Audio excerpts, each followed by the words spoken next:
नमस्कार, मी अक्षय नागरे, न्यूज 24 वरनं.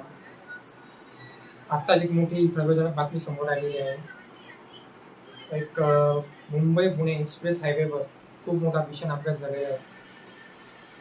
रसायनाने भरलेला टँकर हा अचानक समोरून येणाऱ्या बसवर आदळला आणि हा मोठा भीषण अपघात झालेला आहे. हा अपघात एवढा भीषण होता की दोन्ही वाहनांनी जागीच पेट घेतलेला आहे. तुम्ही पाहू शकता दोन्ही वाहनांची परिस्थिती कशी झालेली आहे.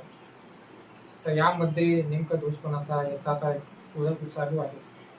आणि प्राथमिक माहितीनुसार अशी माहिती मिळाली आहे की टँकर चालकाचा ताबा सुटल्यामुळे आणि टँकरचा ब्रेक फेल झाल्यामुळे हा टँकर समोरून येणाऱ्या बसवर जोरात आदळला आहे आणि हा मोठा अपघात झालेला आहे. आणि यामध्ये 10 ते 12 प्रवासी हे गंभीर जखमी झालेले आहेत. तुम्ही प्रवाशांची हालत बघू शकता, खूप लागलेला आहे त्यांना. आणि आता काही लोक तिथं जमावबंदी खूप झालेली आहे, ट्रॅफिक जाम झालेला आहे. तुम्ही पाहू शकता आजूबाजूला किती गर्दी झालेली आहे. पोलीस प्रशासन देखील इथे हजर झालेलं आहे आणि पोलीस याचा शोधाशोध करत आहेत की हा अपघात झाला कसा, याला जबाबदार कोण आहे.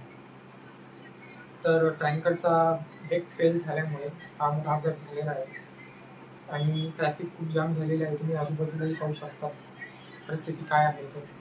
आणि शोधाशोध सुरू आहे. पोलिसांनी टँकरला आणि टँकर चालकाला दोघांनाही ताब्यात घेतलेलं आहे आणि पुढील तपास शोधाशोध सुरू आहे. मी Akshay Nagare, cameraman Sumit sir, news 24 वरनं मुंबई.